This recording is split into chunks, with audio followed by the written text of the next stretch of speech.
This two-time world champion has established a remarkable record of 26 wins, no losses, with all 26 wins coming by way of knockout. Here is the undefeated WBC lightweight champion of the world, Edwin Valero.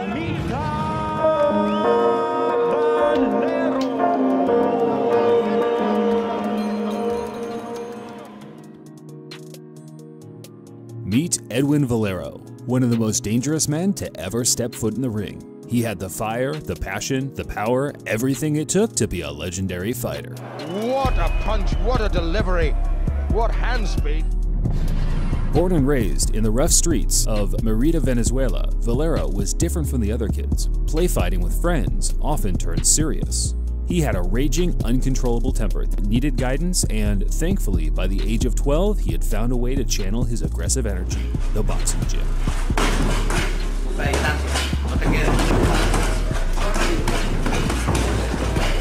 Valero's intensity, punching power, and abnormal stamina had some of the most highly regarded boxing trainers in Venezuela left completely breathless and overly excited about what this young man could do in the ring. The techniques of this youngster, I can see his ability, I can see the power, I can see the instinct that he possessed. And this youngster, and it was a matter of maybe polishing that raw talent and building a superstar to this kid.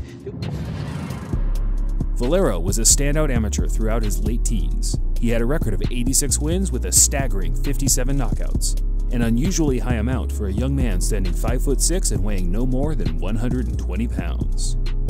It was said that while competing in regional championships, he often knocked out men that had never tasted the canvas before, using his punishing style to close the gap at every second, never giving his opponent a minute of rest. You sparred Valero too, no? Valero. How hard did he hit? He hit, just, you know, he had already knocked out other guys, so. In sparring? Yeah, all the time. He didn't take it easy on you, you know. He'd go in there trying to knock you out.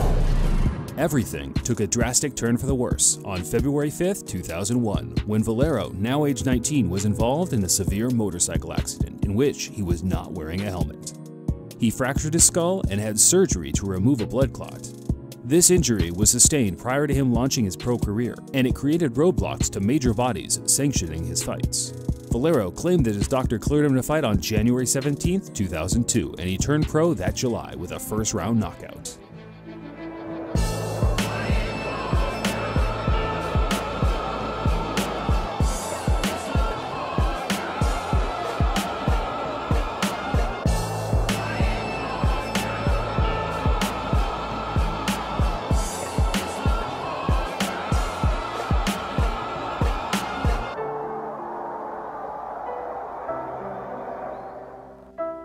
In this freeze frame, you can still see the shaved hair where the huge scar lies on Valero's head from the surgery.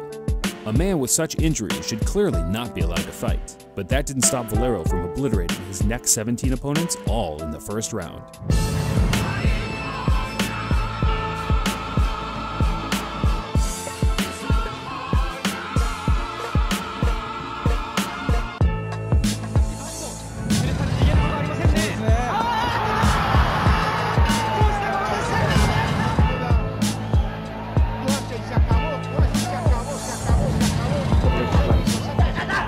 Edwin Valero, he's strong, he's fast, he's explosive, he's undefeated, he's got all his wins by knockout.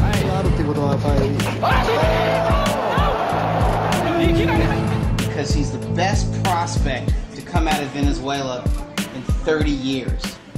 Did you really believe that? Yes, I believe that because it was just vicious. I mean, Valero was... Yeah, he beat him up all over his body. Oh, he destroyed him. A big step up in class in 2006 saw Valero, who now went by the nickname Dynamite, travel to Panama City to take on WBA super featherweight champion Vicente Mosquera, who was having his homecoming bout after recently winning his title on the road.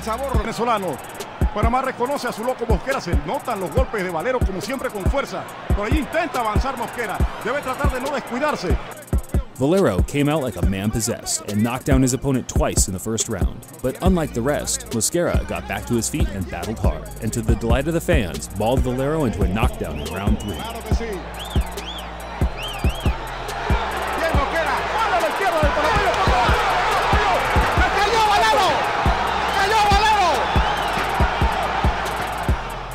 This was the first time Edwin had ever been into the third round, and it wasn't looking good for him at this point. But he bounced back like a true champion and punished the Panamanian, landing big right hands after big right hands. And finally, in round 10, he got the stoppage that he worked so hard for. Crece la posibilidad de Valero, que sigue conectando con ambas manos. Muy aguado el loco. Se iba a meter la esquina, Mosquera se metieron, pararon la pelea, se acabó, nuevo campeón, ganó Valero. Noche triste para el boxeo panameño. Valero, now featherweight champion with a record of 20-0 with 20 KOs, was regarded as one of the most dangerous men in boxing. He caught the eye of superstar trainer Freddie Roach, who called him over to share a few sparring sessions with the rising pound-for-pound star Manny Pacquiao. There was no footage of the contests, but it's easy to imagine they were very competitive and explosive to watch. At the time, Pacquiao's biggest rival was Mexican super featherweight champion Erik Morales, who held a victory over the Filipino a year prior. His team also called up Valero for a bit of sparring, and this time it was filmed, showing Valero beat him down, breaking his nose in the process. You can see the improvement, you can see the talent, you can see his boxing ability. Whenever he knocked out an opponent, he was always thinking. And Valero came back to the corner and he said, Joe, come on, knock him out. I said, just go out there. It's not just play with him. Well, you know what, Dougie? He went out there and he tagged him.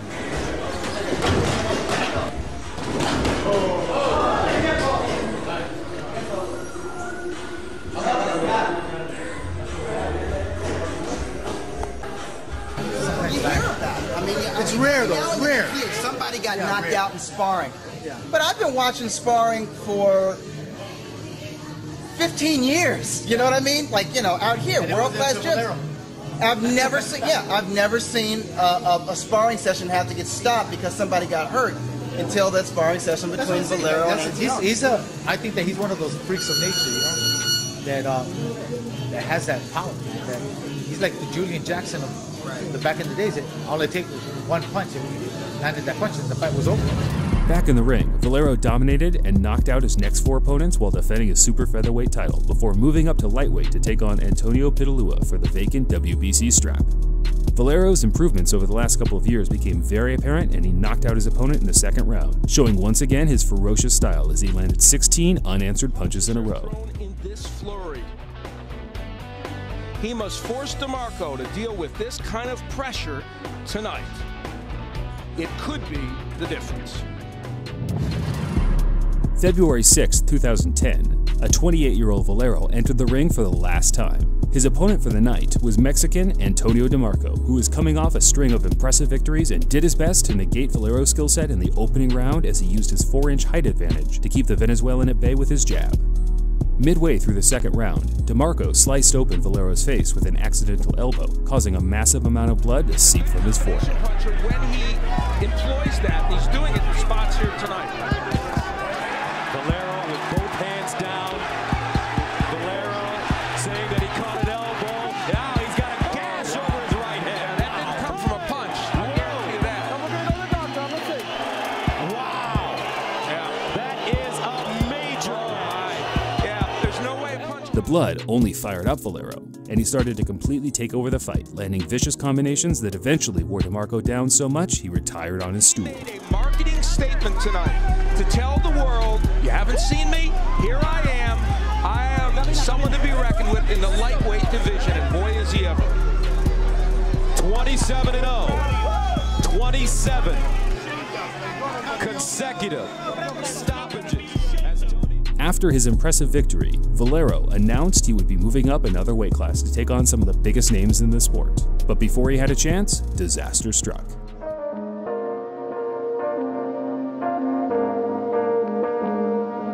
Former lightweight boxing champion Edwin Valero has been arrested for allegedly his wife. The 28-year-old is a household name in Venezuela, and police have said he was arrested after they found the body of his wife in a hotel where the couple was staying.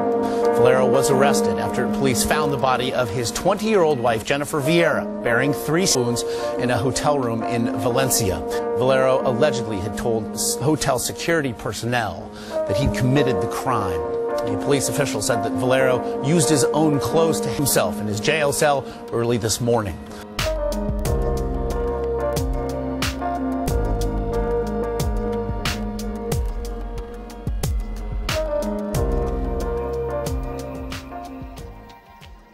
Valero left this earth, pleading his innocence, but I find it hard to believe.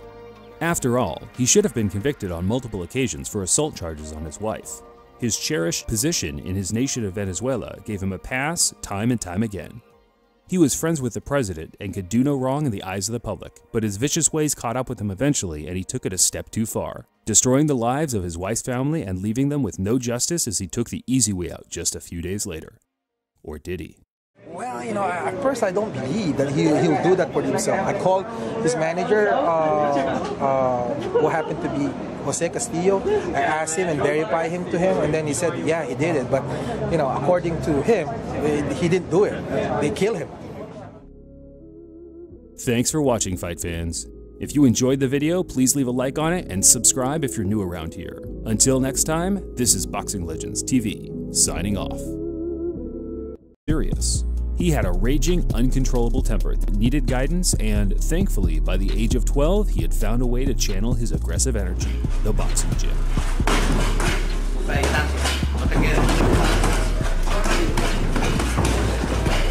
Valero's intensity, punching power, and abnormal stamina had some of the most highly regarded boxing trainers in Venezuela left completely breathless and overly excited about what this young man could do in the This two-time world champion has established a remarkable record of 26 wins, no losses, with all 26 wins coming by way of knockout. Here is the undefeated WBC lightweight champion of the world, Edwin Valero.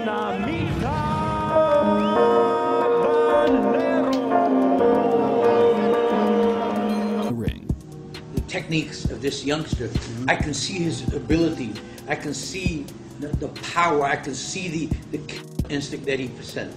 And this youngster, and it was a matter of maybe polishing that raw talent and building a superstar to this kid. Valero was a standout amateur throughout his late teens. He had a record of 86 wins with a staggering. Meet Edwin Valero, one of the most dangerous men to ever step foot in the ring. He had the fire, the passion, the power, everything it took to be a legendary fighter. What a punch, what a delivery, what hand speed. Born and raised in the rough streets of Mérida, Venezuela, Valero was different from the other kids. Play fighting with friends often turned 57 knockouts, an unusually high amount for a young man standing 5'6" and weighing no more than 120 pounds. It was said that while competing in regional championships, he often knocked out men that had never tasted the canvas before, using his punishing style to close the gap at every second, never giving his opponent a minute of rest. You sparred Valero too, no? Valero. How hard did he hit? He hit